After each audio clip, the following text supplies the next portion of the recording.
A Michelle, ela nunca embarcou nessa campanha desde o início. E ela, a exemplo do que aconteceu ontem, que ela mandou o recado via Damares de que ela não iria ao encontro com mulheres e esvaziaria o apoio das mulheres à campanha do Flávio, ela já mandou o primeiro garoto de recado quando o Flávio foi escolhido.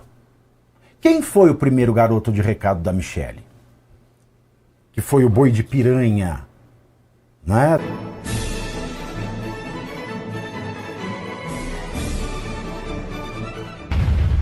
O ideal seria todo mundo contra a esquerda, que tem um risco de ganhar, não porque seja boa, senão porque a direita não entende nada de política.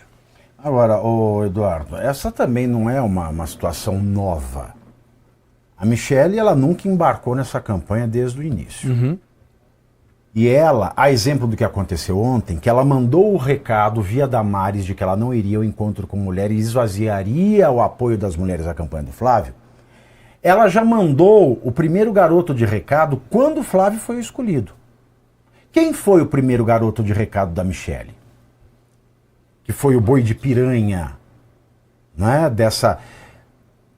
Dessa tragédia para a campanha de Flávio, que é uma tragédia anunciada. Foi o maquiador dela, o Agostinho Fernandes. Sim.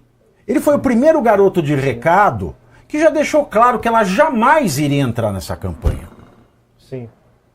E agora a gente viu o resultado da Atlas Intel, que não é um resultado muito diverso do resultado da BTG Nexus, que dava um empate por margem de erro de Lula com Flávio, mas agora ela dá uma vitória com folga para o Lula, não?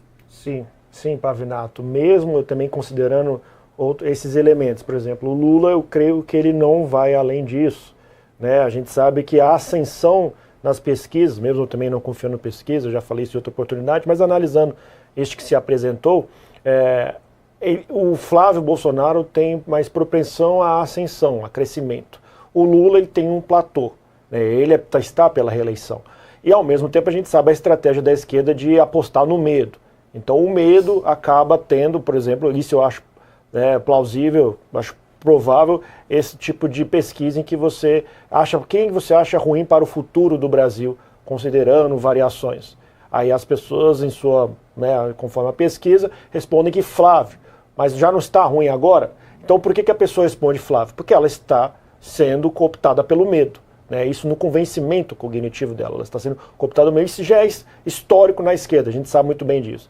Agora, chama a atenção também, primeiro, a senadora Damares e a Tereza Cristina se colocarem nesta posição, tendo em vista que a escolha de pré-candidatura se consumou foi para o Flávio Bolsonaro, a indicação de Jair Bolsonaro, que ele até publicou a carta, foi pelo Flávio Bolsonaro, e as duas, que a gente não sabia, acho que nem seriam senadoras se não fosse a indicação do Jair Bolsonaro. Mas não seriam ninguém. Sim.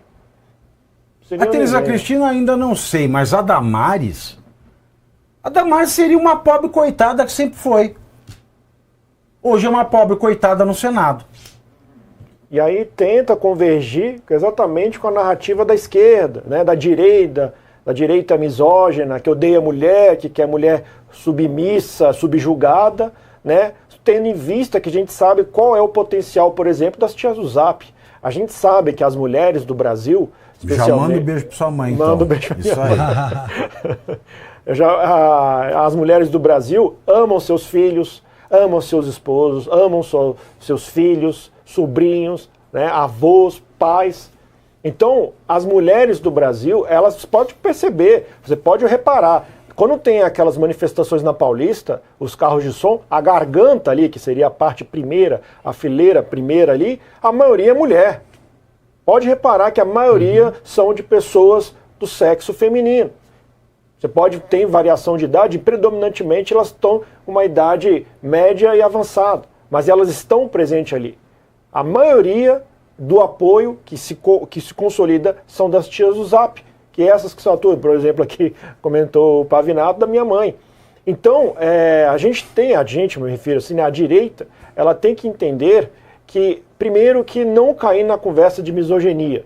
E isso me admira novamente, eu concordo com o Segredo também, com essa hipótese de que a Michele Bolsonaro esteja sendo coagida, porque o timing da reanálise da prisão domiciliar do Bolsonaro, sendo tudo nesse ano, a pré-candidatura foi indicada esse ano, ela se transformando numa sabotadora, ela convergindo com uma fake news do Antony Garotinho, ela convergindo com discursos de misoginia reverberando entre duas senadoras e tentando esvaziar o apoio feminino, que é uma sabotagem isso, da pré-candidatura dessa convenção feita pelo Flávio Bolsonaro, ela está convergindo com os ideais da esquerda, com as pautas da esquerda. Ela não pode ser esquerdista, mas ela é a esposa do presidente Jair Bolsonaro, que fez a indicação de Flávio e agora ela está sabotando, ou seja, ela está entrando em rota de colisão com a indicação do marido dela, do projeto político do marido dela. Então, vejam você, eu não consigo, como eu falei já em outra oportunidade, me levantou estranheza, fiquei em choque, vamos colocar assim, porque é uma pessoa dentro do seio familiar praticar sabotagem política, sabendo de tudo que está envolvido no contexto do Brasil, não somente da família dela, mas do Brasil, só me levou à conclusão da hipótese de ela estar sendo coagida, ameaçada, eventualmente sendo usado o marido dela. Ou seja, fique em casa cuidando do seu marido, igual ela publicou, e deixe a política conosco, que você ficará tranquilo, ficará com seu marido, né, para você até a morte, né, me acompanhe, né, Deus o livre, Jair Bolsonaro. Este é o cenário que eu enxergo diante de todas essas variáveis, Pavinato, que envolve tanto a atuação da Michele, a atuação das senadoras, que de certa forma teve aquele seu impacto ali, naquela reunião com o Flávio Bolsonaro, porém a gente sabe a força das tias do Zap e das mulheres de direitos, mulheres conservadoras práticas do Brasil, que amam seus familiares e amam seus maridos, Pavinato. Me permite uma questão? Se fosse somente isso, dela não entender de política e tal, ela poderia se abster de opinar, Sim. Poderia falar, não entro na campanha, vou cuidar do meu marido, deixo a política para Flávio ou quem o meu marido determinou, que é Flávio. Mas ela está indo contra Flávio. Sim. Então, ou tem alguma coisa familiar muito profunda, ou tem alguma pressão de alguém, ou algum acordo que a gente não sabe, que diga, se você me ajuda que Flávio não ganha, então eu relaxo a prisão do Bolsonaro. Porque aí vem outra questão, que dá a sensação que nas pesquisas parece que não tem problema. Hoje o Lula, junto com o Jacques Wagner, juntos, com uma pressão ferrada do Jacques Wagner, em que todas as informações jornalísticas mostram que o próximo a aparecer vai ser Rui Costa, isso tem que afetar a pesquisa. Não é possível que isso não afete o resultado de uma pesquisa. Mas veja que interessante. Por que eu fiz aquela hipótese e perguntei para você? Se você também pensa que isso é uma hipótese a ser analisada. Quando é que a Michele soltou o vídeo? Foi no dia que o Jacques Wagner renunciou à liderança do governo. Sim. O que as pessoas passaram a consumir mais na imprensa? Michele. É. Aí eu fico me perguntando, eu ouvi atentamente tudo que vocês disseram, em especial agora a sua fala, Eduardo, eu fico imaginando, ou essa mulher é uma santa, e se for santa é muito burra, coisa que eu acho que ela não é, Não. ou ela é um capeta. Seria uma santa em que sentido? Por que ela está fazendo isso? Vai saber, ela não foi seduzida por algo, alguma vantagem, seja lá de qualquer natureza, dos oponentes políticos. Ela seria uma santa na hipótese de, será que esse é o preço da domiciliar do Bolsonaro? Pode ser. Será que esse é o preço para o STF dar constitucionalidade à lei da dosimetria? Ela seria uma santa. Sim. Porque ela está atraindo a ira do eleitorado da direita, onde eu me incluo como eleitor, mas não como jornalista, e só ela sabe o fardo que ela está carregando. Sim. Mas ela seria uma santa não muito inteligente, porque afinal de contas, alguém aqui nessa sala daria crédito para uma promessa do Alexandre de Moraes? Nenhuma. Não. Nenhuma. Que nem você dá crédito para quem acaba te extorquindo. Exatamente. Mas tem que se colocar também, nesse caso, no lugar dela, né? Não tem opção. Agora, do outro lado, a gente sabe que influência partidária e eleitoral é balcão de negócio dentro de qualquer partido. Sim. É. E a gente sabe das movimentações do grupo da Michelle através do Mano Eduardo Torres desde o ano passado.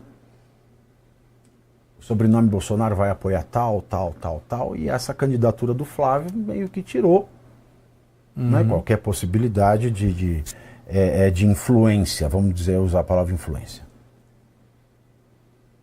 Que isso parece vaidade de ser de poder. Né? Porque se ela foi de fato violentada pelo Flávio Bolsonaro, ela teria que ir à polícia e não às redes sociais. Sim. Ela teria que ir à polícia. Faça um boletim de ocorrência. Mas tem que apresentar prova, né? Não, do caso da mulher, às vezes nem precisa, dependendo da violência. Vá à polícia. Vá à polícia.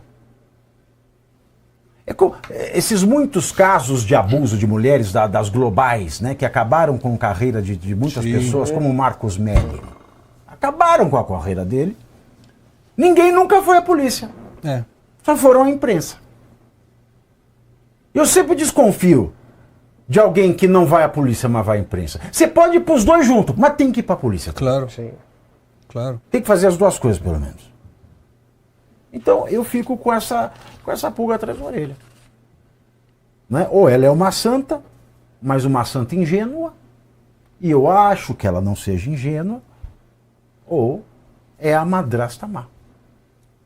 E ela fala, né, desses escândalos.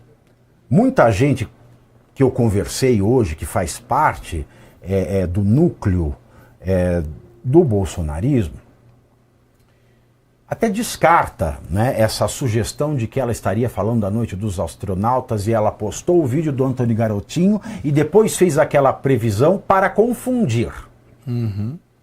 Para gerar uma confusão. Muita gente acha que ela vai introduzir, através dos seus garotos e garotas de recado, vai reintroduzir o tema da rachadinha durante a campanha. Essa é uma sensação que eu pude averiguar com as pessoas próximas a esta pré-campanha presidencial. Que ela vai sacar algo sobre a rachadinha. E também, por outro lado,